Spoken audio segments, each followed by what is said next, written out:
Right now? We're back in this? All right, sweet. Let's get into this one. Well, we're back. A little bit of a stutter, I guess you could phrase it out, but welcome back, everybody, to the NECC Game 2, coming at you for the Overwatch quarterfinals to come through. My name is Infernosis, joined here by The Nuclear, who has not been here for a hot minute, but always love and appreciate having him. And it is an extremely important day. It is the 10-year anniversary of Portal 2, so you know that I am excited for one of the greatest games to ever be made. But we head over to one of the other greatest games ever to be made, Overwatch. We've got two great teams here coming in. Talk to us a little bit about them here. Yeah, well, like you said, I am coming a little bit off of a sickness. I unfortunately got Miss COVID, so I've been sitting at home dying the past 2 weeks. And I am very eager to get back into the swing of things, as you said, Infernosis. Two teams we have today. We have St. Clair College and Central Methodist University, both the fourth and fifth seed in this conference. So this could be a very, very close game, with them being seated very close to each other. Looking at the team comps going into it, St. Clair, a predominantly sophomore team, only one senior sitting on the roster. Central Methodist, a little bit more to go around. Sophomores, juniors, freshmen, all around well-rounded. But Central Methodist, to clarify, is the fifth seed, and St. Clair is the fourth seed going into this round two of the quarterfinals. Yeah, and from the notes we have, given to us, we know that St. Clair really likes the Brawl Cup, and they actually tend to struggle a little bit when it's outside of the Brawl Cup. They have a little bit of a problem when it comes to, I guess, stepping out of their comfort zone. They don't really have very much strategy beyond that, and they're unfortunately going to kind of struggle when it comes to maybe countering another Brawl. If they get out Brawled here, then that just may be it, right? Because they don't know any other strategy besides Brawl or haven't really brought that to the table in a successful fashion. But for the opposing side of CMU, we've got a little bit less information about maybe their playstyle, to say the least, but we do know they have a little bit of a problem with snowballing. I know that was a problem last map. I remember listening in on that for the parts that I could, and there was a couple problems I heard about one team not able to escape away in time to de-escalate themselves from the situation. It just kept getting punished down by Carroll, so maybe we see that again. If we see St. Clair doesn't want to let them have it up, if they don't want to let CMU escape with their lives, then we may see them try to punish accordingly. But it's really just going to come down to, I guess, the Brawl, because we know one team likes the Brawl, and Brawl really is just the meta. So you kind of have to think about it in more ways than one. And one of the greatest places to see a Brawl comp is going to be on Control, and we're starting off on Elios. Yeah, that's a very great point. But to that point, you said that St. Clair just is very good with that brawl comp, sticks to it, Infernosis. But I do want to point out that looking at the notes that we have for CMU, it looks like their hero pool is much deeper than St. Clair's hero pool. And a majority of their players have experience on support or play support. So they have a Lucio in their back pocket, a Brig, a Moira, a Mercies, Anna's all around. And so if they need to make that adaptive switch, if that brawl isn't working for them and they really need to tackle St. Clair's, bread and butter being the brawl comp, they have the diversity and the adaptability to do so with their pool. Yeah, and you really have to be adaptive. I mean, it's a game of Overwatch, right? You can't be very hard strut. I mean, in a game, I cast a lot of different games. I have a bit of a wide spectrum when it comes to viewpoints. But like in a much slower paced game like Rainbow Six, one of my favorite phrases of all times. I'll repeat it as many times as I need to, even if it would get me fired from a job. Never play the same objective twice because it breeds complacency. And complacency is not key. You do not want to stay into the same rut. You want to change things up. At the very least, if you're going to do it, change your operator lineup, change how you play it out, use a different strategy. You got to constantly be doing that in Overwatch. That's why Overwatch is a wave-based game. Constant action, lots of surging playstyles. You have to be able to constantly adapt on the fly. And if you're unable to do that, if you're incapable of doing that, then you will be felled by your opponents. And while these teams have made it through the postseason, have gone all the way through here, one of the notes we even had that is kind of an important note is from a previous game that notes that which we had. CMU, we know they were an above average team here in the Champions Division, and they had a great shot at pushing through that postseason, and here they are. But they still had worry about that snowball. It was a comment that has been made to them probably time and time again by their coaching staff. I know most coaches will bring out, you guys are getting snowballed, reset faster, hard reset quicker. We got to see if they improve that, because if they improve that, we have no other notes about anything they need to improve on. That may be the only thing they need to improve on it. If that's the case, if they've improved beyond that, then CMU may be a force to be reckoned with. And like you said, doing the same thing breeds complacency. So going off of that, I think that a big determiner here going into the series is going to be the maps themselves that are played, right? If we're seeing a control style King of the Hill type map, that could be a much faster pace rather than the payload style that's a lot slower. And that's a little bit of what Septilence and I were talking about in the former round was how that map style is going to play into the team's strengths and weaknesses. A brawl comp is going to do much better on a King of the Hill style that's very quick, fast paced, rather than a payload style where you can pull out these fights a little bit longer and elongate them to your advantage if you're playing a different type of comp. Yeah, and I think for a map like Elios, I want to bring the question over to you. What type of comp do you think we're going to be seeing? Because obviously, Brawl is the go-to comp for both sides. What difference, variation in Brawl do you think? Like, who's gonna what heroes will we see? What heroes will we not? Are we gonna see the mainstream Brawl composition? Are we gonna see some tertiary choices?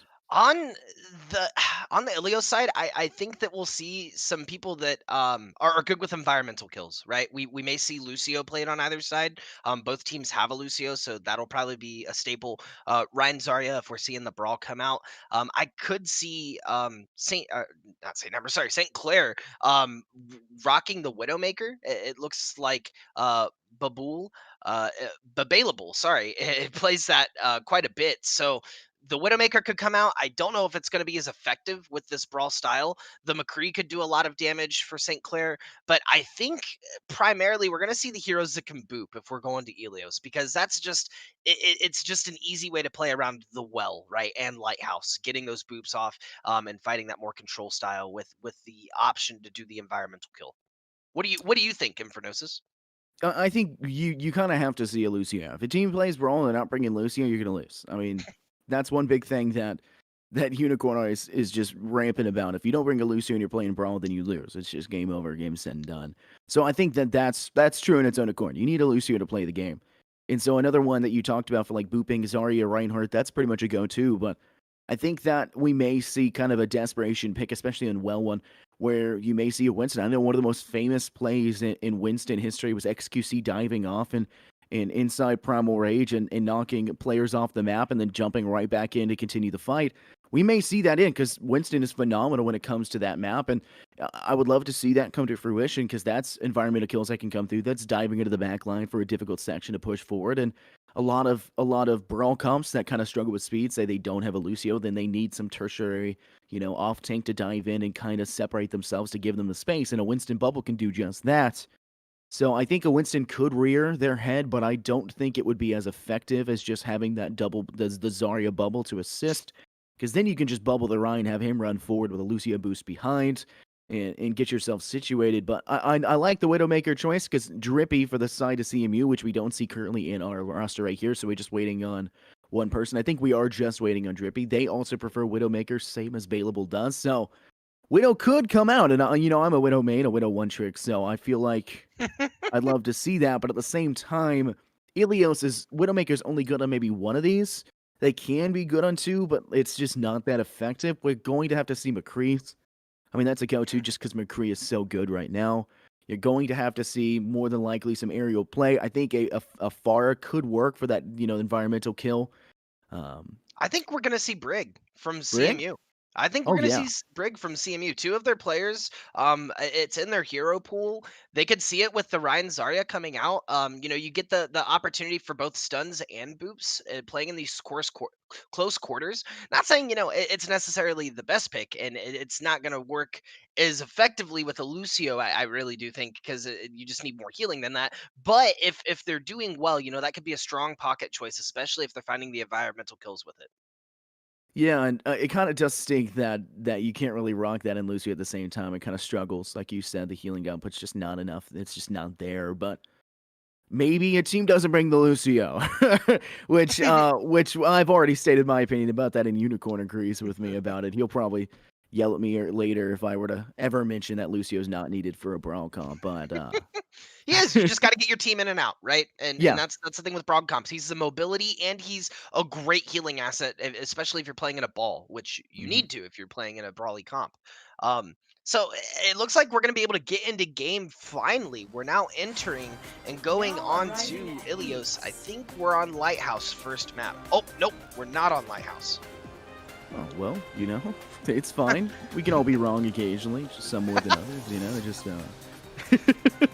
Oh my gosh, coming out swinging today. I didn't know. So I woke up and chose fighting on cast. Yeah, I woke up and chose violence. I want to hear it. Actually, you know what, chat? Put it in chat. I want to hear it now. The matches are happening, sure, but who wins in a fight? Infernosis or Nuclear? That's true. Are we talking about a verbal altercation or like fisticuff it up? Both. All right, verbally, maybe you. I don't know. I got a pretty high vernacular, but it's not like Call of Duty vernacular. I've never been good at the Call of Duty style trash talk, but I did martial arts for so long. I did martial arts till I was 19, so Ooh, spicy. Yeah, I could hold my own and then cry myself to sleep that night because the beer was cold. That's my style too. I never get said in, I was strong. I just said I knew do how to some fight. damage, and then I do some emotional damage. Yeah, that's where the verbal altercation comes in. So. We'll just we'll pay for each other's therapy at the end of it. It's not a big issue. Couples therapy afterwards. There necessary. we go. That's it. Perfect. You know what else is necessary? Assembling your heroes, because we got 13 seconds left on the clock until this game 1 starts, and I'm very eager to see what Central Methodist University has for St. Clair College going into this game 1 of round 2 of the quarterfinals for the NECC Champions Division. Ready for battle. Yeah, I mean, obviously we're going to see the Reinhardts come out. We're going to see Divas as well. That's an interesting choice, but an exact mirror match is what we're seeing as of the current moment. I mean, we've got Reinhardt, Mira, Diva, May. I just tried to mix those two. The McCree I'd spoken about previously. We've got Baptiste, the Lucio for that speed boost. We're seeing both Bailable, not on the Widowmaker as well as Drippy not on the Widowmaker, but this is one of those ones where Widowmaker can be very fruitful if you get an early pick and kind of act off of it. I've actually seen Bailable play Widow on this map, so I know that they have done it before, so it's a little bit interesting to not see that, but I don't think that's an incorrect decision as this brawl continues to get underway as we just start this round. Yep, and it looks like they're going to fight right above the point. Oh, Diva almost getting grouped off by Prince Wada. Twice is not going to allow that to happen. They are going to back up. Battlefield is being used by both teams, and it looks like they're both going to be able to take out each other's Battlefield very quickly. It's coming just back and forth here. No one's really fighting on point as of yet, and they're just both looking for picks with this mirror comp. Did we already see a swiftly fight? We already saw a strike. Oh my goodness, a shatter at the very beginning. Drippy finding 2 as well on the back of it. While the shatter didn't connect to that much, their team still does as George and Twice will continue the rampage and Drippy continues to act through. CMU will take control of this point first. That was an insanely quick shatter right off the bat. Good night. At the time, Prince Water was only at 55%. Wow, that was so fast. Yeah, they were duking it out, swinging. And what was funny is every time an ability was used, it was mirrored on the other side. Oh, we are going to see Andy get a very cheeky wall. A second wall coming through. Are they going to be able to find the picks that they need? Swiftly's pushing in and Apostle's pushing Twice back. She is going to be ulting. We're going to see the Diva Bomb come out to try to create space, but it's not going to do much as Drippy is going to be able to take out Available and Kale. Swiftly taking out Commanda, she's going to fall as well, and CMU having a dominant performance so far on this map of Ilios. I mean, they have taken full control at this point in time. You're seeing the Maid Walls, like you said, they're mirroring abilities every single time. And right now, St. Clair, they're just not getting as much impact of that CMU is able to bring to the table as of the current moment. So right now, we're going to have to see St. Clair change something. We're going to see a high noon come through, and supposedly it's going to be blocked mostly, but a shatter once again from Swiftly. It'll be blocked a little bit because of the boost coming from the Lucio ult, but a shatter returned, finding 3 on the ground. Barely savable, but Kale finds Swiftly, so the Reinhardt for that CMU side out for the count, and Twice has been demeched by Bailable. Good night. Ult's coming out from either side, and it's looking like Bailable is going to be able to have his ult. Apostle is going to have their ult. So is Kale. So St. Clair looking very strong on taking the point. They did let it get up to 72%, which is quite unfortunate. But they are going to be able to hold now, and it really, the pace of the game is really going to be determined on how long they're going to be able to hold this. Yeah, we can see walls come out again. Blizzard does get dropped here from Baleable, looking to punish. I think it actually got 8 in the process, but a garage door gets dropped right behind an Immortality Field as they toss one as well. Andy, and it finds 3 up the top of the D.Va bomb. Twice finds thrice. And now you've got a recontestant. It's just one player remaining. Imp, who's now the imposter, taken out for the counts. As Papaya will find it in the end, the Lucio and Lucio violence. We're not going to see CMU retake that one with flying colors. I hope she got play of the game. Twice deserved that. That was a great ultimate coming out and really allowed CMU to cap point again. Like I said earlier, pacing is going to be everything, as we are going to see Swiftly get a massive Earth Shatter on this choke point as well. Both battlefields, both walls coming out, and it's going to take out Swiftly though and punish. We're going to hear the High Noon come out from Kale. They're going to find 2 now and look to push in, as the point is now at 97%. They need someone touching.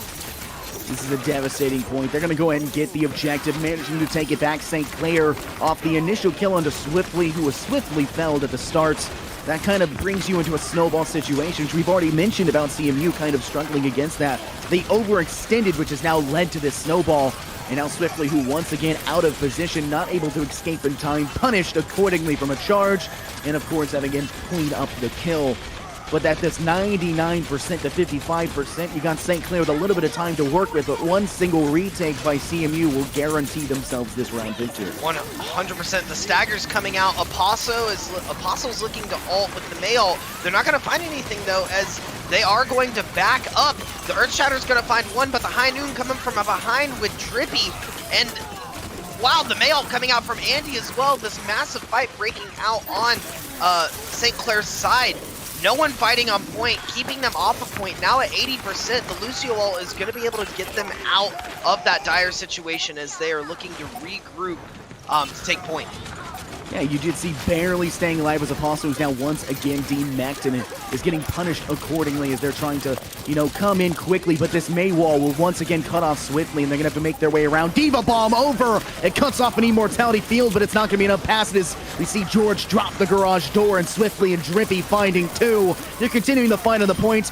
Brent's water frozen and out for the count as a Shatter finds the last. And it's just Baleable left using the wall as cover, and it's not gonna matter. The 99 to 99% battle won in the end by CMU. They'll take it, and it looks like they'll not. Oh, barely have enough time off the Tracer switch, but Ball will not make it this time as the knockback comes through. And we'll see CMU take round 1 of Helios. The Lucio boop there was clutch at the end, keeping the ball off of point so he couldn't touch the same time as Tracer. I do want to point out, I think that Twice's D.Va bomb, while she didn't find really anything but the battlefield, was quintessential to the end of that fight, because that caused St. Clair not to have their battlefield for the final fight on such a small point. And what they did was they grouped, CMU was then able to group around on point and use the battlefield of their own to keep their entire team alive. They threw up the Maywall to counter anything to attack that battlefield, and they were really able to put in the counter attack there at the end to cause their win. So great play from CMU, really smart play from Twice as she got that D.Va bomb, taking out that battlefield for the kind of final liaison into the push.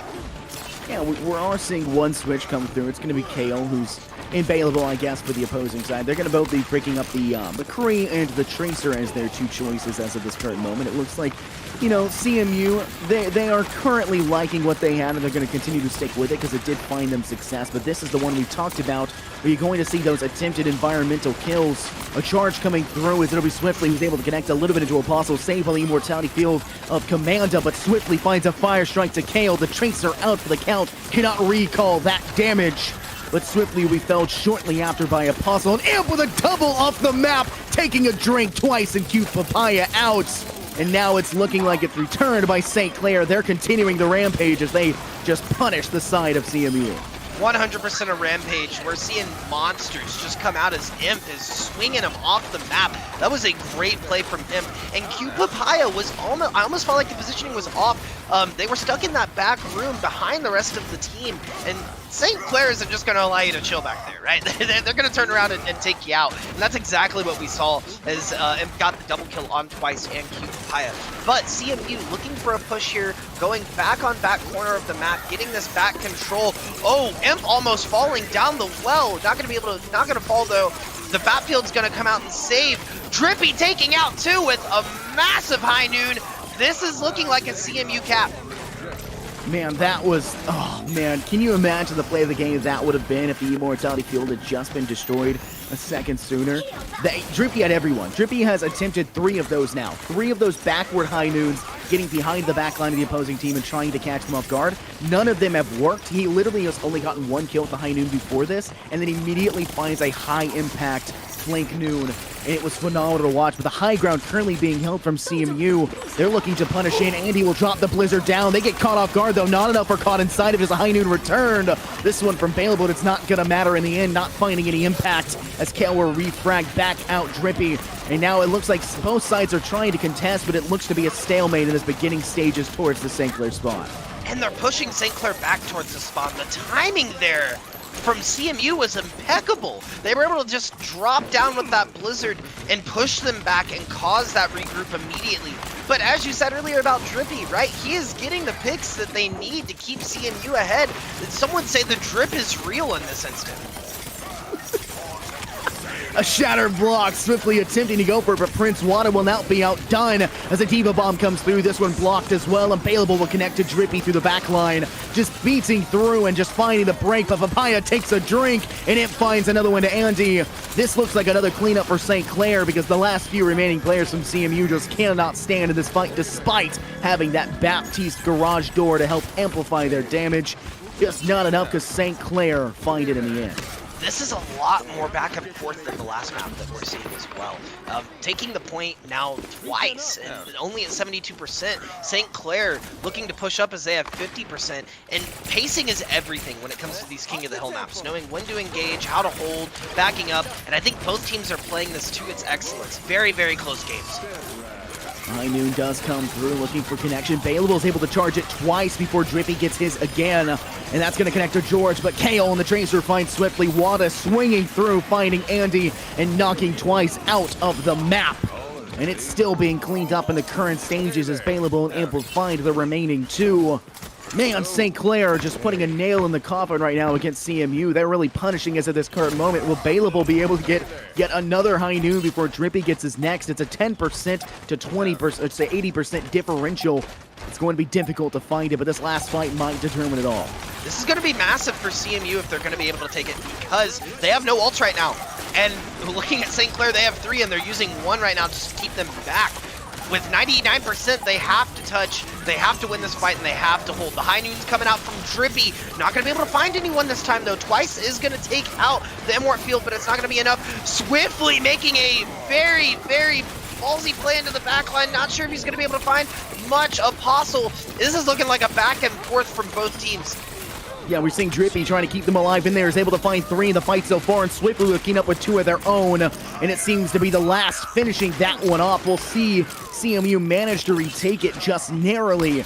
And like you said, a very ballsy play from Swiftly to dive straight into the back line. Honestly, I thought he was over at that point in time when they charged through. They managed to find Imp, and I guess that's kind of important in its own way, but at the same time, that's their mainline tank that's about to be removed from contention, not what you want to have. But as we near the last 99% for CMU, it's going to have to be a retake from St. Clair if they want to have any chance of winning Helios. And we're seeing them in the reverse positions now. Now we're seeing 3. Oh no! Swiftly falling off the map after an Earth Shatter! That's going to be detrimental for CMU! We're seeing the Diva Bomb come out from Twice, almost landing in the well. Not going to quite land in the well. Oh, the ult's coming out from Drippy. Imp going to get a boop on George, and this is a back and forth. We're seeing, I think, a 2v3. No, now a 4v1 as CMU is able to hold point from St. Clair. Man, I cannot believe Swiftly managed to actually connect the Shatter and then immediately get knocked off. The hammer catching the ledge as they went off. You think you could just hook the hammer on the ledge of the well and pull yourself in, but it doesn't work that way, and CMU narrowly escape having a round loss and having to play a 3rd round to play into that overtime, but it's going to work in their favor. CMU will take it, and despite St. Clair losing, Imp will have had the play of the game. This is that double boop, I believe, right at the beginning that I had talked about. Yes, indeed it is.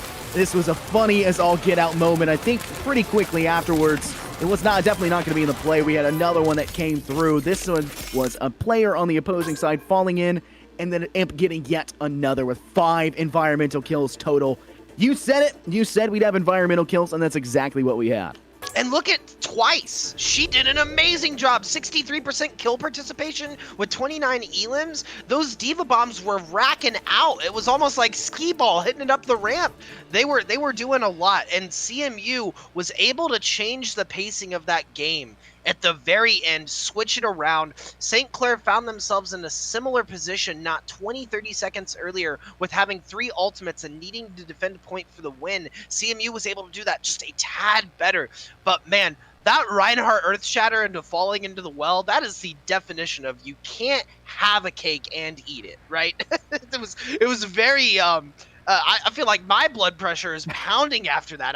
That was everything on the line, and to get an ult off like that and then fall in the well, there's nothing of a bigger heart attack I can imagine being in that moment. But we are, like you said, seeing CMU taking that second map, or taking that map. Kind of, what do you think the pacing is going to look like as we transition into a different style with 2 CP and payload? Well, I mean, when you're trying to play a hybrid map and you're kind of rotating away from having to deal with just control, right? You kind of have to worry about what they're going to do when the payload actually comes through. What is your style going to change? How are you going to work with that? And there becomes a problem. There's an initial stage problem.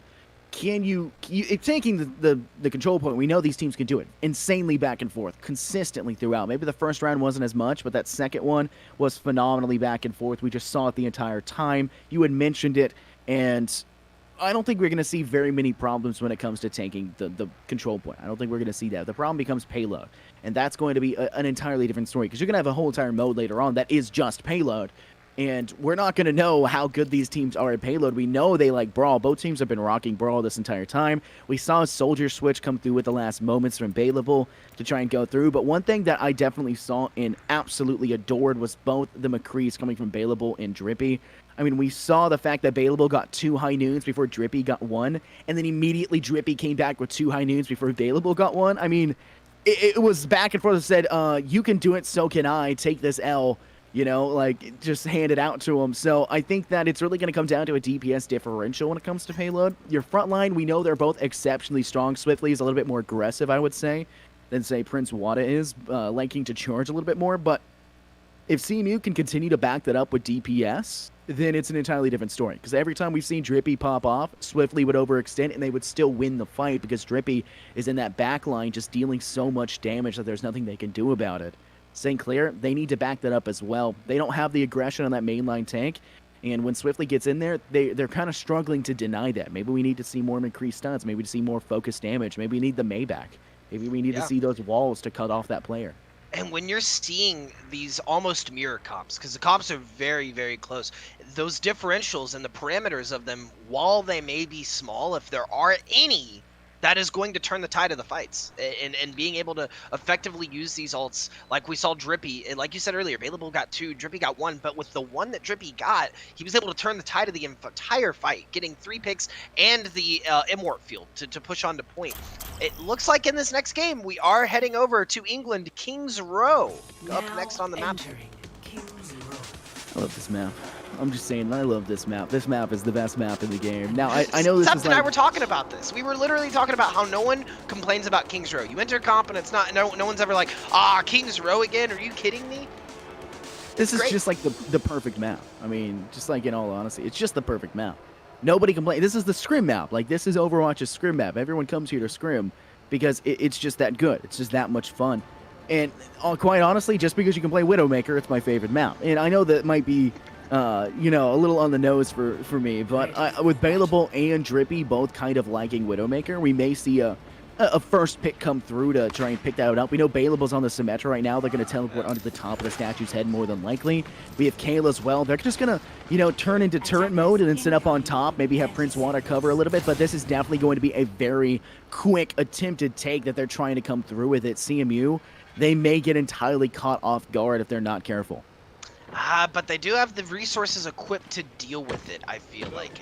With having the BAP kind of to save from the Bastion if you need to. You have the Apostle on the Sig to be able to eat it if necessary. Oh, no, wait, I'm sorry, that's on the attacking side. You have Twice to be able to eat it as well. This could go either way, but I do see if they're not going to be able to get this first push, I see St. Clair switching very quickly off of the Symmetra Bastion. Absolutely. I don't think there's any way they stay out of this if it doesn't work past the point, but they're getting caught off guard. The fire from above, they're not sure exactly what's happening, but it's not dealing enough damage at this point in time, but they do have Twice being caught off guard. She's going to be demeched at this point in time, now put in a poor situation as they are in a difficult position, but they're able to take control of at least this point. St. Clair looking to continue to try and punish at this point in time. They're going to hop off just one small tick away from getting this first pip to guarantee it'll stay at that point in time, but nobody's really contesting. Bailable coming up to the top side, getting a backline position, dropping those orbs in on top, but they'll be Maywalled off, and the Bastion as well can just clear that down. Twice has returned, but it isn't enough at this point in time. Wow, what a drop from Kale indeed. Kale was dropping from the top of the statue, dropped right on top of the teleporter, and switched positions to the back of the point. This could be the cap for St. Clair and the momentum that they need to carry into the next part of the map. Commanda finds herself in a very bad position as it's just both the healers and Kale alive to try to take this. They were only able to get to the first point of the cap though, and they weren't quite able to get to that second round of it. And it looks like actually we are going to see CMU back off a little bit as St. Clair is just teleporting around with this Bastion. Ooh, you got dropping the beat coming through. You've also got the tank coming through, rearing their head as Kale finds Papaya, but Andy finds Prince Wada, guaranteeing a tank differential at least, but Drippy will not be outdone, finding Bailable in the process, and it's Blue in the feed as Twice and Swiftly take care of the competition. Swiftly got that in a post-death situation as they had just been killed. A fire strike tossed out and then dying, and it connects in a long shot hit. That's insane. How did they defend that? What just happened? They, like, CMU was on the back burner. They were stuck, and I felt like that was everything but a St. Clair point. It just looked like they weren't able to stay on point to cap long enough. Oh no, we are seeing the Diva Bomb come out. It is not going to find anyone, but it is going to find Commanda's Immort Orb as she is now stuck and falling out. Prince Wada getting two of his own. The Blizzard's coming out on point, but they are going to be able to cap it as St. Clair is now looking to push their advantage. St. Clair, they did eventually switch, and they switched to that Mei like we have talked about off of that Symmetra, and it worked. That gave it to them. The Mei frees the walls, keeping everyone having to funnel into one direction, and it slowed it down just enough to give them the space to take it, and Prince Wada capitalized. 3 kills all in a row. A possible play of the game contention, Sabara. A nice ultimate to come later on, but no ultimate needed from Prince Wada beyond the initial shatter to stun. And they cleaned up spectacularly. A phenomenal performance, but now this Streets phase will really define how Payload will go for the rest of this matchup. Yeah, while they did take it, I did feel like that was a little bit sloppy from St. Clair. I felt like they should have taken a lot earlier than what they did with the picks that they got. Apostle and Kill taking out Drippy and Andy. Kill taking out Swiftly as well. This is looking like we're going to see CMU back up. They need to back up because they have not gotten a single pick that entire fight. They do have 2 ults on lockdown. They unfortunately did waste... Oh, no, they didn't waste it. Andy switching onto the Sombra, looking like they're trying to find an answer for Kale's Bastion. Yeah, you gotta find something. It's just not been working. Kale's found success in turret mode and Sentry, just really just not letting anything happen. Recon Sentry, whatever you want to call them, they can find kills in any form whatsoever, and they're continuing to do so. The ultimate has been hacked out. Kale getting caught off guard. We called that one immediately. The Blizzard has not been. Wada finding 2 as Apostle, the other tank off, finds another. And this tank differential right now entirely defined by the front line. There is nothing the opposing side of CMU that has been able to be done. They are falling in all angles. They have to find a new answer. They can't get enough ults charged. They can't find any damage. And St. Clair is payload rolling all over them. Man, this comp from St. Clair is a fantastic comp as well, because you have the Mei to pull anyone off the Bastion that you need to. Kale looking to find the high ground here as well. You know, you have Imp that's able to stay on the Bastion, and Commanda who's able to help. The 2 main healers, that's just a lot. But we are going to see him fall. Imp's going to be down for this fight. This is CMU's chance to push in, get some damage off, so we Swiftly and George get some picks of their own. Unfortunately, I think Kale's tank here was a little bit of a misplay in terms of, you know, using the ult while the fight was guaranteed loss at that stage in time, but a very nice retake from CMU to guarantee a couple kills, killing Imp at the very beginning. I mean, that the unsung heroes in the backline of those healers, you can tell just how much the healing line has been able to do when Imp dies and the entire fight goes in CMU's favor because of it. Right, you need someone on the Bastion. You need someone to stay on him. And we are actually going to see Kale switch off of the Bastion for this last point, going for more of a McCree. Wow, massive Sombra ult coming out with the Earth Shatter. Going to find one so far on Prince Wada. Swiftly looking to push in and push the advantage, though. Commanda finding herself in a very comparable position right in the front line. Andy's going to be able to take it out, and that is going to be a massive push from CMU to create that space on the second map and push the momentum in their favor. Unsung hero once again, bailable this time around, walling off, somehow avoiding the Sombra EMP, walling it off and saving their squad, giving time for Commanda to come through and put down her ability. But now it's going to be a bomb coming in the back line twice, unable to connect, unfortunately. But Andy will into Prince Wada as the fight continues. Imp knocks George into the hayways down below, and the fight has to continue, but twice has been demeched, and Kale is still on a rampage on the McCree. They're looking to punish going forward. St. Clair do not want to be stopped at this point in time. They're looking to capitalize off the first few picks they've got, and they're continuing to snowball as they find more. Kale and Apostle into Papaya and Drippy. Yeah, Imp making the switch over to Lucio as well. They don't have a Mercy anymore. Not really as necessary with not needing the individual healing with the Bastion gone. Very smart, very smart switch from St. Clair as we are seeing them push in for the win. Bob stopping payload here on the right side is going to get frozen. Is CMU going to be able to defend this? They are fighting picks back and forth on both sides. And Bob is so annoying. I'm sorry, Bob is just the most annoying dude on the planet.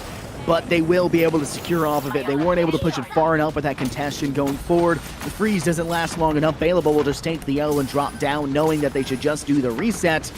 And so St. Clair, who obviously are doing a better job of getting themselves hard reset than we know that CMU has been struggling with recently, maybe that's the difference we have. We know it's a frontline difference initially, but Swiftly and Twice have managed to kind of make a resurgence. Garage door drop now from George, but a Gravitic Flux from Apostle lifts him up and above, but Drippy finds and Santos again as Swiftly shatters. It's entirely blue. A massive team wipe. Goodness gracious, CMU does not want to lose this one. Right it on the bottom of your foot. Andy was there for the ult. The Sombra ult saved everyone right there. The Gravitic Flux was coming out from Apostle, and it stopped it right in its tracks and flipped the switch on that fight. Great play from Andy. There's just nothing to stop it at this point in time. They have to push forward into this payload. They extended it pretty far themselves, but they've got to keep it going now as St. Clair have to step inward. They've got the Immortality Field down. They've dropped the beat as well, but Bob is back, and he's here with a vengeance. Cut off guard. Commanda is going to be felled by Bob in the process. She's out for the count, and now they're punished accordingly because Wada, the front line, had no healer to help. George, Drippy, and George again find Kale, Imp, and Apostle. They're cleaning up the last few, and no ults from Bailable will save them this time around. It's just Wada looking to contest, and they won't make it. Round one goes in favor of CMU, despite St. Clair's rabid attempts and making it all the way. The boops coming out from these Lucios are so clutch at the end of these rounds too, because they're holding him off a point, not allowing it to extend out. And what a hold from CMU! We're seeing CMU click on now. They're like, okay, we're not letting St. Clair push us around. We're on the third point. We're holding this choke, and that choke is everything. We were talking about it in the last game. Septilence and I were talking about it. When you can get them back to that choke as the defenders, that's so hard to push through because spawn is so far away to get to that point, and you have all these angles that you can play off of. Really great play from CMU in holding that.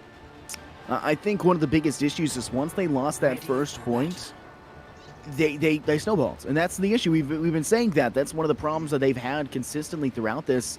And that's kind of what happened. They went through Streets phase, and they would lose a fight, and then they never made it back to fight it again. They were forced back. May Walls kept them off. Kale doing a phenomenal job on the Bastion to keep the fight going forward, and it just doesn't work out for them because of that. But I want you to take a look in this top left of our screen right now. Anti pulling a page out of their book. Now bringing out the Symmetra. We don't see Drippy on the Bastion, but I don't think they're necessarily going to need it when Drippy's able to connect with enough heads as they have been doing consistently as they have been. This might be a quick out, or this might be a quick in. It's too hard to tell at this point in time. It really is hard to tell because these teams are so close. This is the closest series that we've seen today, and getting it only 2 points in, but at the very end, we could see them push through.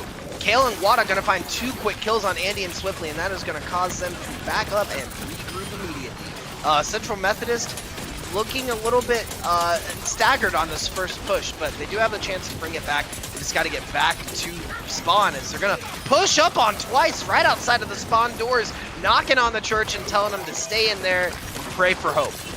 Yeah, you might want to start praying.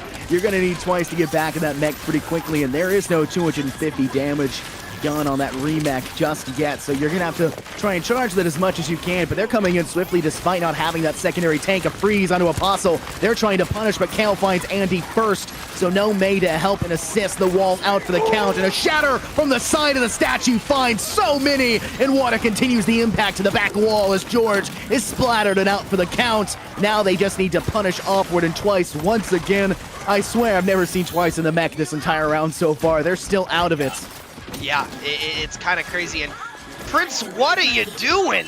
Catching him out of position, asking him where they're at, where they're going, catching all of them and getting a pin off of it. That was a great Earth Shatter from Prince Wada and really halted the brakes on CMU's push. But CMU now having an ult of their own with Swiftly, they really are going to need to capitalize on it, as we're about to see just an unloading of ults from both teams. Fab coming out first, Drippy and Kale ulting at the same time. Drippy, High Noon first, taking out Kale. Cute Papaya is going to be able to take out Commander's backfield as we're seeing available, getting Cute Papaya right off of it. We are seeing a brawl from both teams, but it's looking like St. Clair's going to come out on top. St. Clair, despite losing their DPS of Kale pretty early on, they don't care. They do not care, and they will punish accordingly. They refragged it out. They used Apostle's Depot Bomb to take out the High Noon wielding, high up player, high ground holding Drippy, and accordingly it works out just for him. But I just want to say this, Prince, what are you doing? Was probably the best name pun I have heard in a long time, and I am a huge fan of name puns, so you've stolen my heart once again. Glad to have you back. Oh, I'm so glad to be back, and I'm so glad to watch. Oh, the ults come out, but Prince, now I'm asking him what he's doing. Oh no, we're seeing the Blizzard come out from Andy. Andy's taking point for his own. Drippy and Twice looking to swing in on point. This, it looks like CMU's finally going to take it with 1:19 on the clock. Took them a little bit longer than St. Clair, but it looks like they're going to begin their push and see if they can make it all the way. They're going to have less time, like I said, so the stagger cannot come out. You know, if we see St. Clair push in and stagger CMU, that could be it. Like you said, the snowballing is an issue, but if they're able to push their advantage, then we could see CMU push up. My God, they're all just there, and we're seeing a very lonely Imp on payload. Or sorry, a very lonely Cute Papaya on payload. Good night. I mean, they had one of the fattest shatters I've seen, but Swiftly, they were too far. The overextension, we talked about snowballing, and they do just that. They're punished accordingly because of it. They're already up at the spawn doors. Prince, what are you doing? They're punishing everything you can do. Good night. They do not want to let this one go out on a fight. St. Clair looking spectacular as they continue to punish. Talk about a difference in strategy, though, when it comes to taking that first control points. It was a slow, methodical take, just back and forth, just taking it in waves and droves, I would say, that St. Clair decided to do. But CMU have opted for just a one-and-all, done deal, just taking it in one giant fight and taking the whole objective. But now they're going to try and take a full flanking position. They are wasting so much time. This hurts. What are they doing? No. We've switched sides. Yeah, literally, we've switched sides and we've given up our entire advantage. Now we're just moving around. We're playing follow the leader at this point as they're trying to get back to point. Why was no one on cart? They really needed to push that advantage. Drippy looking for an ult. You're not going to find anything. The Diva Bomb's coming out. Apostle praying for her life as she's going to get taken out by an ult of their own. Available's going to get taken out, or taken out swiftly. It's looking like a little bit of a back and forth, but we're seeing the advantage go to St. Clair before the Blizzard come out, but they're not going to be able to find any picks from that Blizzard. I think this Papaya beat drop may actually save it here. It's just Wada basically trying to stay alive, but for some reason, Commander, she's able to drip out so much heals, and a shadow returned as Swiftly was taking an L, now charged back. But Prince Wada will fall first with Commander taking a 1-2 punch from Twice. She'll find the kill. And now you see somehow, some way that CMU is going to manage to take it and actually win the fight. One of the longest, most convoluted fights I have had the, I guess, pleasure, maybe a displeasure, honestly. I'm not too sure what happened throughout most of it, but that was such a long fight to have to go through.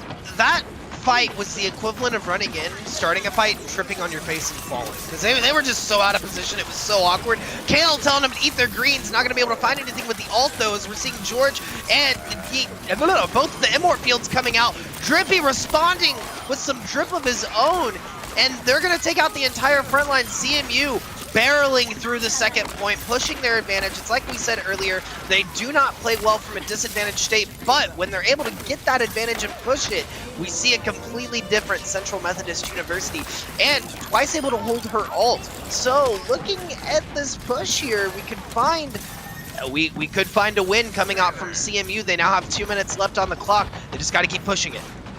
Time is on their side, but time was more on the side of St. Clair when they got to this point, and they were denied the entirety of the point. They did not make it all the way to the end, were stopped short, and now CMU have an opportunity to make it all the way, but they'll lose swiftly right off the bat from Bailable. The right clicks a little bit too much, as the Icicles will punish accordingly, but they're having to step back, not making it far enough. Kale finds Drippy. It looks like Papaya will be felled, as they just couldn't make it around the corner, and the walls will save them just slightly, but CMU, man, they've got to regroup here. They've got to let themselves not get staggered. If you'll notice, St. Clair did all of that without wasting one ultimate, and that is going to be detrimental for CMU as they're looking to push in. It's going to be 3 ults to 4. Bapfield coming out. We're hearing both of the blizzards coming out as it's just a snow day and a field day. we dropping a Venn diagram on the field at this point in time. What's common? Apparently both front lines tanks because they were in the center circle, but Twice connecting with a Diva Bomb through 2 doors and a Drippy high noon from the back. Nobody close enough, maybe able to get a little bit of damage, but not enough in the end. We'll find Apostle, however, to finish it off, but now with CMU able to make a return to the fight, they're going to continue onward. Papaya takes one into Prince Wada, probably a more influential pick because that's a frontline tank out for the count, but Bailable has walls, has right clicks, has icicles, has everything, and now they're able to buy enough time, but with only a few meters left, they'll have to icicle up on point, and the bomb will come through from Apostle, saving just a little bit more time, buying it for Prince Wada to return. And St. Clair still has ults. St. Clair has a lot of ults, and swiftly just wasted his Earth Shatter into Prince Wadia Doin's face, and he swung back on him. St. Clair pushing back. CMU not looking like there's much they can do as they're pushing off a point. It looks like we're going to see a touch from Twice potentially on payload as she's trying to do everything that she can. Kale is saying no as we're seeing the high noon come out, but the draw coming late. 4 meters away, CMU doing everything they can to push on, but it's looking like this is going to be a victory. Maybe not. Ults are coming out. We're seeing Papaya on the payload. What are you doing with the Methodist Shatter to push him off? This is so back and forth. I don't know what I'm going to do with my blood pressure Infernosis. Oh my goodness. In the end, it ultimately doesn't matter. You'll see St. Clair stop it.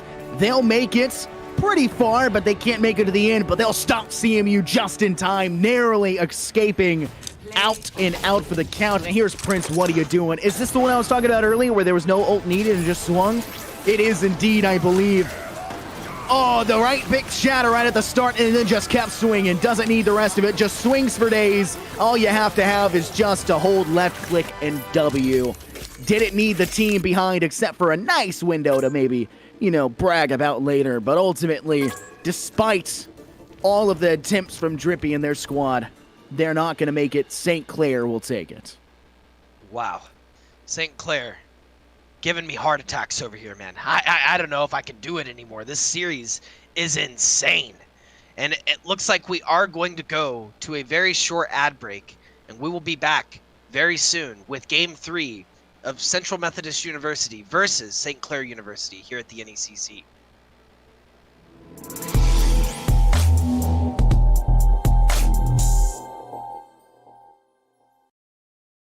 Hey man, I just can't find a comfortable headset. I mean, I've tried everything. Literally everything. Sheesh, my brother. I got you.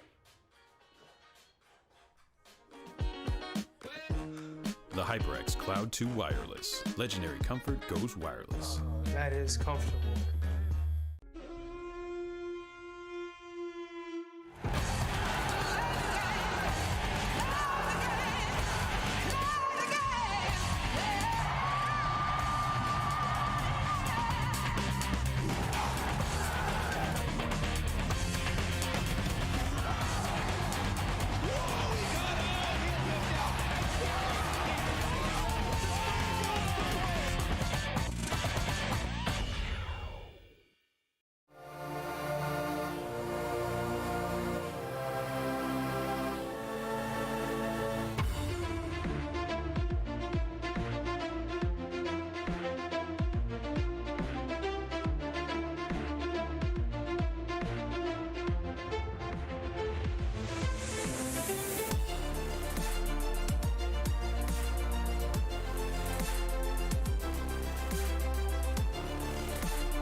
Well, welcome back, everybody. The NECC here for the playoff season of Overwatch. We have a wonderful matchup here between CMU and St. Clair College. My name is Infernoses, joined here by the wonderful Nuclear. Hello. I wanted to call you Chase DeWitt, but a lot of people here wouldn't recognize that. That was a very week 2 thing. You know, the last time you were here before you. The last time I was here week 4, but yeah, I've been sick for a couple of weeks. COVID sucks. Everyone, be sure to practice safe, and you know, if you feel comfortable getting the vaccine, definitely do that. And mask up, because it sucks. It's not a fun time, I'll tell you from experience. But you know what is a fun time? This series is a great time, as we're seeing St. Clair College against Central Methodist University, the 4th and 5th seed. We've now seen 2 maps, and we're going into the 3rd with Temple of Anubis. What are your thoughts, Infernosis?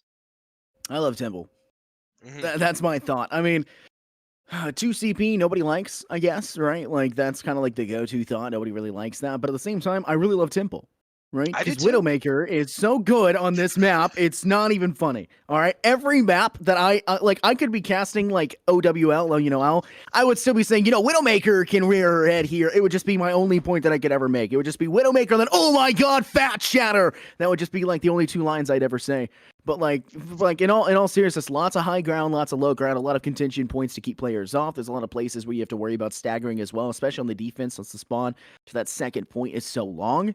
The first point, really short. It's going to be very difficult for any attacking team to take full substantial control of that second point, but this first one, you make 1 mistake, 2 mistakes, they add up on your defensive side, you're losing that first point, and you're going to have to play a hard-fought, constant battle in the second one. I think that we may see some Junkrat picks here too. This is a really favorable map for Junkrat. I'd hope to. You know it's me, Infernosis.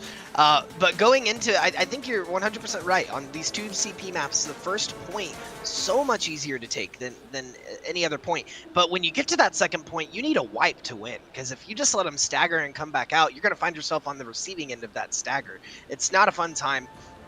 But if we've seen both of these teams play anything, it's Brawl. So I imagine we'll see a Brawl comp here. We could see a switch to dive. Who knows? I see a Widowmaker. I'm happy. That's my point. We're done.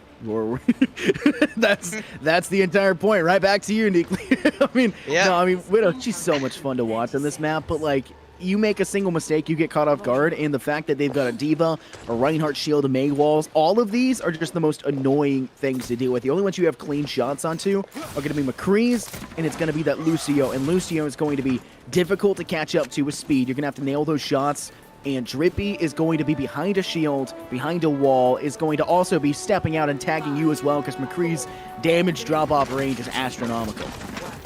Okay, so I really got to ask, on this push, do you see Central Methodist University going left or right? Left. I mean, left. Okay, they're going left now. Yeah. I was gonna say.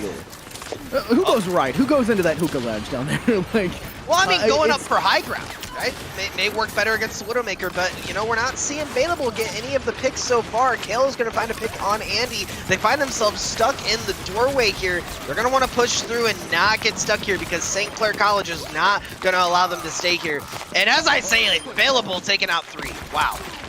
Yeah, I said, like, you literally said, Bailable not going to get any picks, and the Bailable says, okay, hold my poison mine. I'm in here. And then finds just consistently shoots out the immortality field, takes out swiftly, and then continues the rampage going forward. Just, it's, even if you have to body shot Widow, which is like the most least respectable thing you can do, In a win a 1v1, that is. You do what you have to do in a competitive match. Even if you have to body shot, that's a lot of damage. It's consistent damage that will tag itself up, and it will constantly find impact. And right now, you've got Baptiste Command, who's able to sit back as well in that safety net and allowing their team to hold the front line. It's going to be difficult, but with now Kale out for the count, Drippy finding the kill, it's just going to be available on that DPS, making sure Twice gets knocked out of mech, but it doesn't seem to matter because Drippy continues to rampage to Apostle, but Wada finds Swiftly and shatters in return, but a high noon from Drippy finds Imp, going a little bit too soon, not able to take out Prince Wada, who finds Papaya in the end, but it's the last few dregs for this opposing side. Available still trying to connect with shots, but it's just still trying to stay into the fight. Yeah, it was a 3v3 there for a hot minute, but it looks like they're getting a little bit more staggered as we're seeing St. Clair getting stuck. Oh no, Apostle's going to go, Unavailable is going to go down. Twice taking him out. Apostle and Kale taking out Georgian swiftly, respectfully on either side, and it's looking like they're going to be able to hold this. That was a great hold from St. Clair College. It kind of has to be. St. Clair I've said you have to be almost spectacular, almost flawless when it comes to holding, because that spawn is so far back. That's why people hate 2CP. They hate this, I mean, for a good reason. Now, I think it's fun, but I also don't play for high stakes in a tournament, you know, for a team. So there's like, it's a big contention, right? Like, it's obviously not a very fair mode in a lot of senses. It's fair because you'll also have to go to that side, but it's not fair because it's a 30-minute walk back, and it makes you really just want to switch the tracer and run all the way there instead. But a shatter goes through, and a nice grab as well from Apostle, all stuck inside a high noon. He's waiting for that shield to go, but a wall from Andy will cut Kale off guard. It will be blocked, though, as the Diva Ball from Twice will be stopped by Prince Wada, but no one having get felled now except for Kale, who Drippy is able to find. This will make it difficult to go through. Garage Door now dropped from George, continuing to set some damage up on the objective, and it's looking like St. Clair will be felled out here because they just cannot make it in as they're trapped inside that small room, and a high noon can make it even more difficult. Oh, wow, massive earth shatter coming out from Prince. What are you doing? Unavailable, looking to get, oh, he did get picked by Drippy. That's going to be unfortunate, but I think St. Clair's still looking to hold strong here. We saw Central Methodist University look to push on point and push that advantage on point, but the ult from Imp that came out, the beat, really saved the high noon that Drippy had on the back burner, and they were just able to hold it. You know, it was a dance around point, and this time St. Clair College won that dance. Honestly, that's a miracle. I'm going to be really honest with you. They were trapped inside the short room next to objective. They were completely trapped. Nothing they could do about it. And now you're having to fight that one back. CMU is going to get once again grabbed. And this one's even more powerful as Apostle finds 3. Drippy managing to find Kale of a stun, but it's not going to matter because Apostle ends it off with a 4K. A team kill. 0 chance of making it back. Goodness gracious, St. Clair saying we don't want to go with the 2CP. We're playing 1CP, baby. Let's get it going. My lord, CMU recognizing that OBJ was the play, trying to get through as fast as they could, swiftly leading the front line.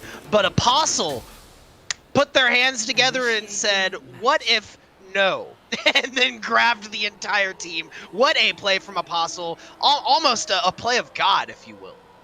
Yeah, the miracle play, right? I mean, it really comes out of left field, and it's crazy to think Apostle in just the team fight previously, that last team fight lasted so long, and Apostle was able to do so much.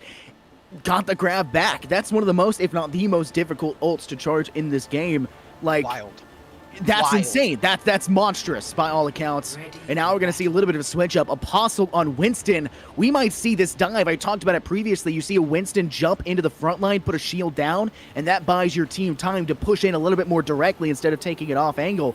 We may see them actually go up to take the high ground instead of that right side that you had talked about in between the left and right choice, because right's a little bit more dangerous. You're in the open a little bit longer. Maybe put that bubble down to buy yourself a little bit of extra time. My eyes on Andy. The drunk rat. We're seeing it come through. The switches are coming through, and I'm going to be interested to see how CMU's able to hold here, because it may be a full hold, but like you said, Apostle switching to the Winston, if they're able to clearly communicate who they're picking and targeting, this could be everything for St. Clair. Absolutely. I think it's kind of an issue now. Everything is on your back if you're CMU. Like, literally, it's like the game is on the line here in terms of this map. They made it so spectacularly far that it's going to be difficult to kind of decide. But look at this bait and switch right now. They think they're going to go all the way around, and they're just sitting inside small pocket right now, just lounging about. buying their own time. That Junkrat may be able to get a little bit of damage off, and, you know, their charge will go for, but here's that direct charge. I talked about the wall going up to the top. They're swiftly taking this off. They waited and baited them out. That is one of the most genius strategies I've ever had the pleasure of witnessing this region. This is Champions Division, but unfortunately, Drippy finding a lot of damage will make it a little bit more difficult, but Wada and Kale following suit. Apostle hat for the count as Drippy connects with yet another, but this is going to be a difficult contention as Andy takes the high ground up top, but Wada will not be felled without a fight. Finding more, and it's looking like St. Clair will end it all right here as George is just trying their best and can't get it done. Prince Wada Wada Wada, Wada Wada, Wada Wada. That's all I gotta say. Oh my lord. St. Clair with the 5,000 IQ, big brain play, pulling it out, waiting for the bait to switch, able to get up on high ground and just push their advantage. That showed if we've seen any diff in the entire set, that was it. Look at Apostle's play here too at the end of last round. Jeez Louise. I don't even know what to say about that. Wada Wada. 4 medals. My guy's out here swinging. These Reinhardts are built different, I am telling you. And what a way to end it out from St. Clair. They've got to feel great about that. I want to talk to St. Clair's coach, who came up with that strategy, because I want to give you a firm handshake, a firm pat on the back, and I want to give you money. I want to hand you like $5. That is insane. You do not get enough credit behind that. That is one of the most insane strategies I've ever had the pleasure of witnessing. That is monstrous by every account. That is insane. I cannot believe we actually got to witness it work, not just like as a whole, but work so much that it ended the game. Yeah, you win off of that. Off of that play. They won the game. They needed the wipe. I was a little bit perplexed to see Andy not get the picks with Junkrat. They were stuck in that side room, right? They didn't need to full commit around. All they needed was a really good angle from Andy to be able to shoot those bombs in there, get some damage off. They're not going to stay in there that long if they're getting picked, and that's what we needed to see. But they weren't quite able to see through it. CMU was just like, you know, where'd they go? They've got to be on right side at this point. Went around, and then we saw St. Clair go back around the other way. They're like, all right, ring around the rosy. Pocket full of posies. Ashes, ashes. We all fall on point. Fall on point. And I want to point out something here because we have a delay on stream, but the round hasn't even started on stream yet. The round, that's how quick that was. We've been in this menu waiting now for this next match to start, for the map to be ready, for them to ready up. And the round hasn't even started. It's just now started. And that is absolutely insane. That's just how quick that ended. That's just how spectacular St. Clair were to just step forward and get it done. Good night. That is everything. That is everything. I mean, that is the best moment I've witnessed here, besides maybe the Diva Bomb shatter I got to witness 2 weeks ago. That was still one of my favorite Twitter clips I've had of me, but, like, that's insane in terms of strategy. 100%. Locomotive, if you will. And going into the next map, we are going to see Rialto. So we've not seen this played yet today. I'm interested to see how we do against this just strictly payload style map. Lots of instances for boops once again on the very first part of this point. We could see some very trippy comms come out, but it's uncertain at this point. I really don't know what to think anymore. After the first game, I thought maybe CMU's got the chance to pull this one out, but after the big brain play from St. Clair College in that last round, I don't know if it's going to be much of after this. I don't think there's going to be much of an epilogue. I think that St. Clair is going to roll through this next map is kind of my prediction. What are your thoughts? Rialto, I mean, you got to think about what really determined a lot. We've seen St. Clair play spectacular when it comes to methodical strategies, I think. I think that's kind of the big thing. We noticed that they did the same thing when it came to taking control point on King's Row. They were kind of methodical about it, kind of approaching it in different ways, trying to figure out what was going to work for them. And they definitely had the best strategy with Kale on that Bastion and just slowly ticking down at the point of control and just taking it piecemeal, one pip at a time. And I think their strategy is just a little bit above and beyond what CMU has been bringing to the table, and that's something you have to take into account. This map, for an entirely payload base, there is some strategy behind it, but it's not objective-based as in like a short time span objective. It's a long, convoluted streets phase objective. So this is a little bit more styled towards maybe the brawly style map, you know, maybe a little bit more towards fighting on top and kind of winning out in ultimate engagements. And in the first 2 maps, I thought CMU did a better job of that, despite St. Clair taking King's Row, but that last map showed that St. Clair could do it better. And if they just do that again, St. Clair has this. I completely agree, and we are going to see Bailable out on the Widowmaker again, but Kale switching over to the Hanzo, and you know, just as you're a Widowmaker main, I'm a Hanzo main when it comes to DPS, so I'm very excited to see the picks that are going to come out. Oh no, Bailable is going to make the switch back to May, so it looks like we're not going to see that play out. Kale like switches to McCree. They're baiting us. They're They baiting really us this don't time. like us here. St. I'm Clair voting CMU now.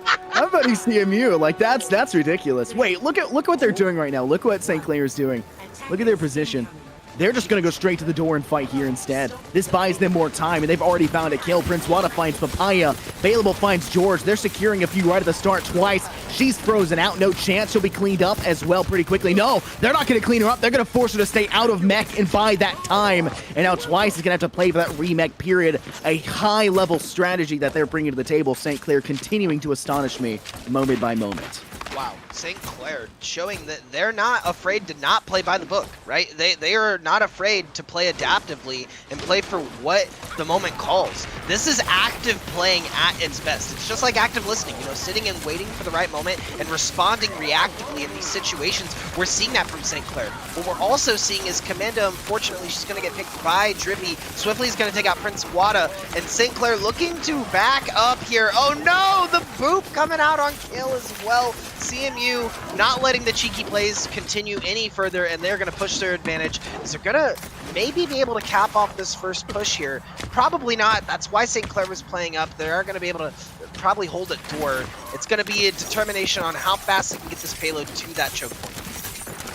Man, I mean, I really like the strategy St. Clair is bringing to the table of taking the aggressive stance, and it allows them to come back and fight it not at the very last second of the point, but actually a little bit further around that initial bend. But Drippy finding Commando, she'll be out from the count, but Bailable finds Andy. So frag for frag in this point in time, but it's not going to matter when Kale has High Noon and has Drippy in the bag. Drippy not able to charge it enough in time. This might be where St. Clair fully takes, but a garage door from George will allow Swiftly to find Prince Wada. They're still trying to find damage off. Kale will drop the High Noon, but it's not enough. Saved from the fight twice, able to get demeched, and Swiftly forced to step into a back waist corner and falls into the drip as Kale and Apostle secure not just them, but more in the process, now looking to continue the punishing reign.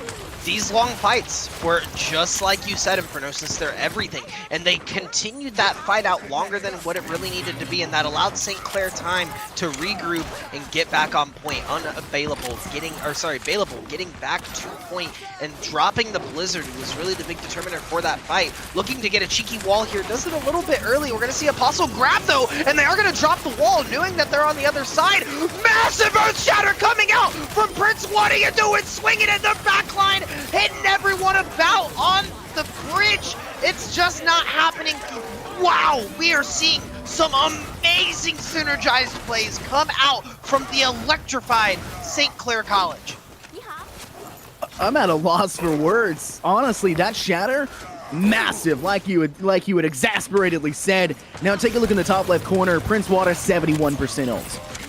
71% ult. Swiftly's at 80%. Prince Wada has shatter. Prince Wada has it again. Drops it into the bomb as Apostle finds more as well. And Prince Wada continuing the spree. Oh my god, they won't let him charge it up enough this time around. But still dropping 2 before Swiftly can drop 1. Prince Wada is a monster right now. If Prince Wada wins this game, I'm saying it right now on stream, has to change his name to King Wada. Because he is the king of what are you doing? Getting them and pinching them in those moments. We saw that grab come out from Apostle, holding them in place just for the Reinhardt to get into position and swing about. And it looks like they're going to try to return the favor. CMU throwing out some ults of their own, but they are going to get caught in Unavailable's ult as well. And now they're just pushing. Man, St. Clair holding their advantage and doing it with ease, or seemingly with ease. I mean, this is devastating. When you get grabbed and then immediately followed suit with a Blizzard, and Swiftly just never found anything with the shadow. I don't even think that Swiftly popped it. They switched off to go to the Hammond. immediately shut down by Gale. There's Prince Waters again, so that if that's true and Swiftly didn't get the shatter off, that's 3 shatters before from Prince Water before Swiftly was able to ever charge and use theirs once. Absolutely monstrous by all accounts. Prince Water, easily player of the game in this one. I was tempted to give it to Apostle after their phenomenal performance on Temple, but Prince Water has consistently been it. King's Row guaranteed victory after taking point in a phenomenal fashion immediately as well here in Rialto, just coming in and finding absolutely everything. But they've got to be able to replicate it on attack. So I'm starting to think, and back me up if you feel the same, but I feel like for Prince Wada, his ultimate is more of an ability on cooldown rather than something he builds. Because he is using it every 30 seconds. It's like he just has a timer in his head. All right, I need exactly 17 swings before I get ult again. And I'm gonna go get those 17 swings right now and build ult for the next fight. There's not been a single fight on this map that he has not had ultimate. And I would have to completely agree with you at this point. I think while it's I feel like almost in Overwatch, it's very easy to give the player of the game to the tanks because they're on the front line. But man, it's just such a tank meta right now. They control the sway of the fight so heavily. Wada is doing an amazing job of just royally keeping them in place. I mean, yeah, it's so weird because usually you're like, oh, I want to give it to, I don't know, Kale because they're finding every kill, right? Like that's your thought process used to be, right? Now it's like front lines are everything. Like you can have an even front line and then you're going to pick up and say, okay, the DPS was the difference, but you've got to go through the front line first. And right now it's such a massive difference between these Reinhardts. Prince Wada has punished every single person on the opposing side. They are nigh unstoppable. It's going to be very difficult for them to be stopped at this point in time. And to be able to have support from their support in the backlines, I'm waiting for a meta where we actually can give play of the games always to supports because they're the game-changing pacemakers. Yeah, and pace is everything, right? We were talking about pace before this game started, and the fact that CMU is a very steamrolly team. They're either rolling one way or they're getting rolled, and we saw that on that last point. They just consistently kept coming back and unfortunately getting picked. Wada getting walled off, but they're not going to be able to push the advantage. Swiftly kept the shield up there for a second, trying to keep his team alive, and they are going to fight on this corner, just building ults on either side. Looks like Wada's going to be able to take out Swiftly, and that is going to cause a massive stagger and backing up twice now, taking out Bailable, and they are pushing their advantage. Man, Prince Water's able to step up. Bailable went for the teleport play a little bit closer to try and play a garage door. We dropped here from George, looking to expedite this damage going forward, but a giant wall here. Symmetra splitting the map in half as a gravitic flux yoinks them into the air and drops them back down, but Andy's Blizzard will make it more difficult to stay inside. Bailable frozen and stuck in top as Kale be dropped from Drippy. Drippy from behind with another high noon, not able to connect and find any kills off top of it, but George will find their own. Commanda, she's trying to keep Wada inside, but Wada's taking a lot of damage, has Shatter but can't pop it off, and CMU will avoid being ousted with only 3.9 meters remaining. That was a great flanking position from Drippy in the middle of that fight. They really split off into 2 different groups, was able to split St. Clair College away from themselves and then dive in from there. Once they were able to do that, you know, that caused that 5v4 to quickly get swapped over to a 6v2 as they were able to get back to point and regroup their defenses. So if CMU is able to do that again, this may be game. Andy looking for a wall and is now seeing the entire team go around. That's a big red flag. Everyone get in position, get ready, because St. Clair is looking to push this for the win. St. Clair has just had so many weird strategies that are like I don't anticipate. And now they're doing it again. They're playing all the way around the backside. They've rotated up. They're now playing the flank once again. A Shadow will be able to find 3, but oh, he turns it. Prince, what are you doing? Saying, what you think you are? The main tank? That's me, baby. But it's not going to matter because Swiftly just flanks after the side of twice his grab and it guarantees success. But now with a garage door out as well from George, it's just going to be a Blizzard and High Noon in their pockets. And you've got ults coming in quickly from the other opposing side of St. Clair. You can have that High Noon and garage door combo. Charge that quickly. You just got to keep Swiftly with that shield down. Put respect where respect is due on his name. George put up that backfield, and it really stopped St. Clair's push. Once they threw up the backfield, they're like, oh, okay, well, we don't want to fight underneath that, and it quickly turned in the favor of CMU. So great play from George to push that defense for his team that they desperately needed in that moment. You know, the last few drags coming through, Kale, who managed to get staggered just a little bit. They're just trying to find a little bit of damage, but look at Drippy's position. He's playing that backwards angle once again. Now looking to maybe go as the opposing side of St. Clair will drop down to take the fight. Drippy will high noon from the flank. This could be devastating. Here comes the garage door. A high noon from Kale through the garage door, finding one, but Drippy stuns and finds Imp. Devastating as they drop their own high noon, but not in a good position. It won't find anything on top of it, but Twice finds Apostle, winning the Zarya battle. It'll continue going forward as Kale finds Drippy and Wada finds Ryan. It's the duo combo. They're finding their opposing player, but Wada finally manages to take out Andy, and they're continuing to flex on top of them. No one left standing. They'll toss a Blizzard just to be sure to keep them off of it for a moment longer. Then they'll even force George to take a drink. It's just Swiftly to contest. You hate to see it. Swiftly's ult was not able to come out.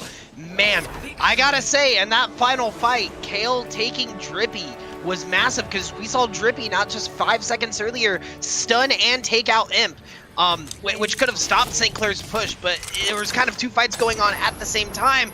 My boy Prince Wada taking play of the game. It was the moment of the match, everyone. Off of the grab, just swinging right in front of that bridge. All of that damage, and as he's done with the grab, he's at 64%. Almost building it back. What is this mad lad? I mean, that was monstrous, uncontestable when it came to them holding that. I mean, there was just no chance. They weren't spectacular, and then CMU just about did the same thing. In fact, they really did. It really just came down to the fact that St. Clair was able to outlast them in the fight. They were able to survive longer. And that point, I think in that timing right there, that was the support differential. They were able to outlast in those long staged fights, and it became a really difficult position for them to go forward. But nonetheless, that is a phenomenal game to watch, and St. Clair will win it all in a 3-0 fashion, taking Kings Row 2-2 and winning it in the last few moments, technically making that the 3-2. Temple, where they stopped and shut down any chance of that defense and then took it spectacularly, and then Rialto, where they managed to bring it all the way nary to the first point, but they didn't need to make it to the first point because neither did CMU. So we'll take a short little break here, and we'll take it into a couple little bit of ads, but we'll be right back. We're going to have an interview here with a phenomenal player, and we'll catch you guys real soon.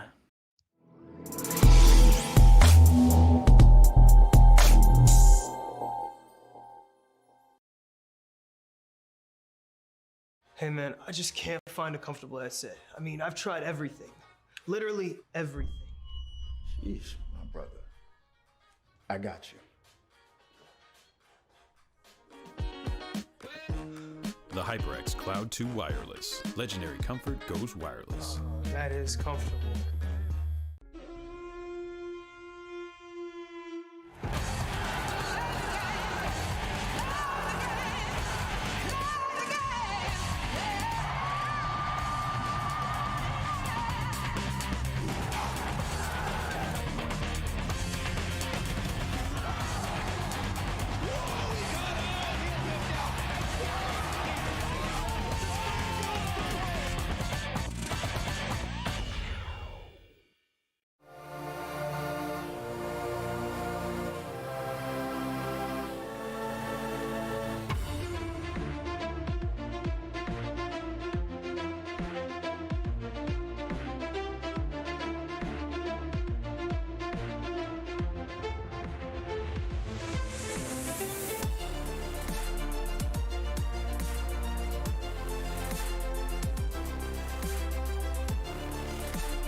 Well, welcome back, everybody, to the NECC. My name's Infernos, joined here by the Nuclear himself. Of course, always a hearty welcome back to him, and glad you're feeling at least a little bit better. But St. Clair, kind of the team of the hour, I guess, maybe the last hour and a half. In spectacular fashion, we did have to go all the way into a fourth map because CMU took Ilios, but successful, massive success on Kings Row, Temple, and Rialto. Temple and Rialto a little bit more lopsided than, say, Kings Row was, but goodness gracious, Prince Wada.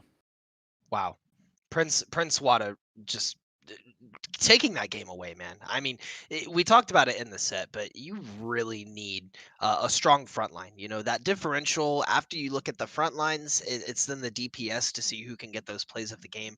But Wada just having a dominant presence, and that's not to say, you know, Shifty didn't do a bad, or Swiftly, sorry, didn't do a bad job on CMU's side, but Wada was just taking full advantage of his entire team's advantage. We saw a lot too. I think St. Clair had their comp synergy down a much better than CMU. They were able to really group up and push off of each other's plays very well. We saw a Maywall go up, and it didn't go up without reason. As soon as it came down, Wada was there, just like he's here joining us now. Prince Wada, how you doing? I'm doing great. How are you? I'm doing better. I tell you, the only medicine I needed was those earth shatters from these last couple of games. My first question, and arguably the most important question in this entire interview, has got to be: are you changing your name now to King Wada? To King Wada, eh? Yes. I don't know. I don't know about that. It's been running a long time with Prince Wada. I might have to look into it though. We'll see. Okay. Sultan Please was do. another great pick that we were talking about internally as well. Sultan Wada. I like it. I like it. Oh my goodness. I mean, obviously a spectacular game for you. I wanted to just point out a couple things before bringing a question towards you. At the end there for Rialto, at one point and the play of the game, you managed to bring yourself back up to 61% on your ults and then drop it with another one. This one only brought you to 1% on that next fight that you spectacularly finished off, but you still got your shatter back and used it before the opposing main tank was ever able to use theirs because they were forced to switch off to the Hammond.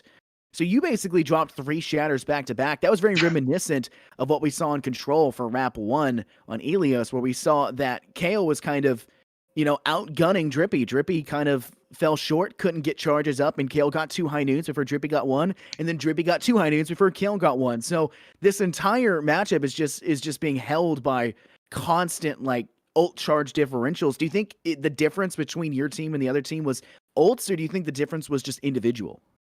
Well, I definitely think that our alt economy and alt management this series was really well performed. I definitely think that it gave us a leg up in a lot of the fights.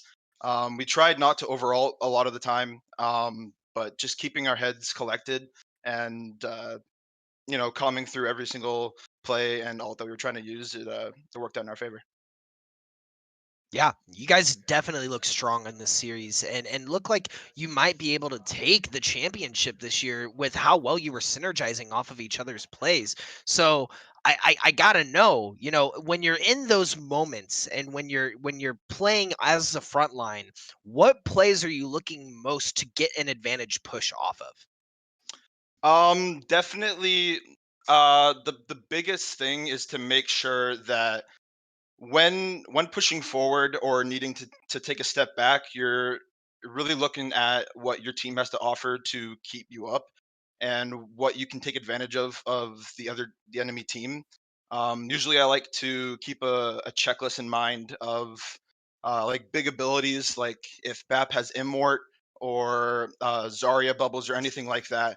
If those are gone, that's an initial, like, in my mind, I know I want to press W, I want to go in. Right. You got to have that internal checklist. I'm taking notes right now on Wada's internal checklist because that's key to going in and getting out. And man, you're able to do that a lot in this series. I sorry, go ahead, Infernosis. What's your next question for Mister Wada here? Easy for you to say, apparently. Who's your coach? Who came up with the strategy for Temple to hide inside lounge and then rush through with the wall? Who came up with that? So we saw this on, I think it was one of the contenders games, and like we just had the basic standpoint of where we knew we wanted to wall up onto that high ground on Temple of Anubis in the first point, but them rotating around into the room coming behind us actually just gave us the the perfect opportunity for us to go wall up, go straight to point and take point control. And that's what Yeah. really gave it to Yeah, us. it was spectacular because like you guys were just sitting there for a while. I was like, what are they doing? It's just baiting them out. And then I was like, this Junkrat can just get charged by just like spamming the corner right there and then going in. And then they tried to rotate through the left through lounge and they tried to come up and then you guys just came out. You Hmm. guys just rushed out and no joke. I went and I watched it as it was happening because we were sitting in a break. A minute and 2 seconds exactly was what it took for you guys to take that and beat it. A minute and 2 seconds. We Wow. were in the lobby waiting for Rialto to start and this game was still going on. You were still in the prep phase of that round. It was insane. It was absolutely monstrous. You guys played so spectacularly in that one alone that like that was the changing point in my mind because it was back and forth at that point. Well, CMU took Ilios and you guys took Kings Row, and it was a tough fight in Kings Row. It was difficult for you guys to come to that and be able to deny them out and also to just attack. But Temple was just so one sided, so lopsided that I mean that was just the turning point in my mind. Yeah, it was a great play nonetheless. It was one of the best plays I think that I've seen, and like you said, the best play that you've seen in the series here, Ford's NECC. Now, I do gotta know, Corey, you're a senior on the team, and you appear to be the only senior on the team.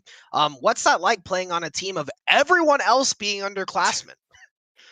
Um, it's actually pretty great. I don't know, just taking in everybody. We have some players that have played on some teams before coming to St. Clair, and then we've got a lot of players that haven't been on any sort of competitive team at all. So taking them in and really helping out everybody um, feel comfortable and try to assist everybody in popping off in whatever sense that they can. That's feels pretty good. And that's awesome, and that's a very positive mindset to have as a senior that's leaving a team that is predominantly sophomores. And here in a couple of years they're going to be switching out their roster. But looking at your major, you're a sport and recreation management major. You're in your final couple weeks of college. What's next for you? Uh, Next, I'm looking. I want to go to maybe the University of Windsor. It's the university that's near my college, and they offer a program in kinesiology, which I can move straight from my program over to theirs, and it cuts the years in half from 4 to 2. So Sure. I think that would it's probably going to benefit me a lot if I do go into that. So I'm sorry to take over here in Phronosis, but I gotta ask, do you is esports is a career in that on the line, or are you looking more to go into the sports and recreation management? If so, where are you looking to take that? Um, I would like to try to do some esports stuff, depending on where Overwatch would take me. I mean, I would like to try out for some open division teams or some sort of tier 3. But if that doesn't end out for me or whatnot, I'd like to really go into some sort of sports marketing or working in some sort of team management type deal. That'd be awesome. Yeah, and you definitely have the knack for it, man. You sound like a very strong leader for the team. I imagine with you being the senior and the tank player, you're also shot calling. Is that fair to Yes. say? So if you're shot calling, you've got a great mentality. You're ending as a senior. I think you have an incredible career ahead of yourself if you decide to take it down that path. But it was a pleasure watching you today, man. And that's all the questions I have on my end. Infernosis, I'll let you start with the barrage if you have any. Yeah, just what was that? Just one. Just one simple question. In map one, the one thing that we had super noticed was kind of an issue when it came to, I believe it was you who was getting no, it was Swiftly who was overextending on Elios, and shockingly enough, they still managed to win it out. They still managed to take it and win it in a 2-0 fashion. Was that? Do you guys just weren't prepared for that level of swiftness, or was it just like you just weren't able to react to a time, or just they made up the difference elsewhere? Um, I think that well, both maps on Ilios were both really close, right? They both went Mm. 99 to 99. But I think that our issue with that was that we weren't. I don't think we're as practiced, or we weren't maybe mentally prepared enough to go into the first map. That's something that we looked at after the first map, tried to get everybody calm and collected. But um, yeah, I think we just we're trying to figure out our ground and how we wanted to take fights against him. Yeah. So, just one last point I'm gonna bring forward. You guys taking the W. I like the W in Prince Wada, of course. The W against CMU, and you guys will now be facing Fanshawe, who is the number one seed, who had a bye week because of this. So, you guys, as the fourth seed, will now be facing the first. How do you mentally prepare for that matchup that's going to be happening on the 23rd? Um, just go into practice. Really, we want to keep a positive attitude. We know the outcome that we had against them the last time. I think they beat us 3-0, if I'm correct. But a lot of those maps were actually pretty close. So basically, we want to just look over VODs, practice, prepare, mentally prepare, and just go in with headstrong. Yeah, you absolutely need to be headstrong to face off against teams here at this point in time. Obviously, congratulations on your victory. You guys are going to be making it all the way into that, semifinal state, and hopefully you guys will fare well against Fanshawe as they are top seed for a reason. You guys definitely, at the very least, will obviously give a run for your money. I'm rooting for you guys, absolutely. Looking to see some more fat shatters being charged in about 13 seconds or less. I mean, Dear Lord. whose shatter was it? Do you remember this, Nuclear? Whose shatter was it that we saw in the first fight at Elios, where they fought right under the statue? Whose shatter was it that we saw was charged immediately while the other one was at 55? Was that Wada?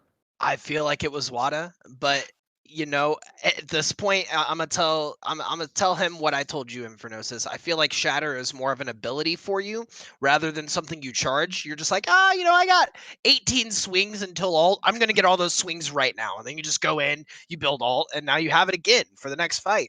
I feel like Earth Shatter itself was a character playing alongside you guys rather than an ability you were using. A god amongst men, or a king again amongst men, because that's really what it felt like. I know some people were saying Emperor Wada as well, so you've got a Wow. couple more options you can choose from. I would highly recommend going for it, but unfortunately, that is the time we'll have for you today. I'm chalked out of questions. If you have anything you want to say, you want to thank anybody out there, I'll give you some time to do so. No, yeah, just thanks for everything. The interview was great, and just thanks for all the hype. Of course. I loved it. Thank you very much for having us. So, good game. Good to see you guys in the next one. Looking forward to what you guys can do next. But this is what we've had here for the NECC, a spectacular matchup between, of course, St. Clair and CMU, and St. Clair taking the W in a 3-1 fashion, only losing out on Ilios. So, my name's Infernosis. I'm joined here by Nuclear, the man himself, who's had 2 spectacular games back-to-back, and I'll be back later as well. He will be sitting out for the rest of them and taking his well-deserved break at this point in time. But we'll catch you guys real soon with the next matchup.